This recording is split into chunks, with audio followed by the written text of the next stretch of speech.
Μην κοιτάς πολύ. Μην κοιτάς πολύ.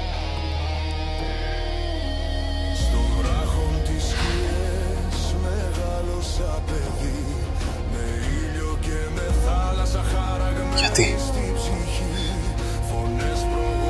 Γιατί θα νομίσουν πως θυμάσαι. Και η μνήμη είναι επικίνδυνη.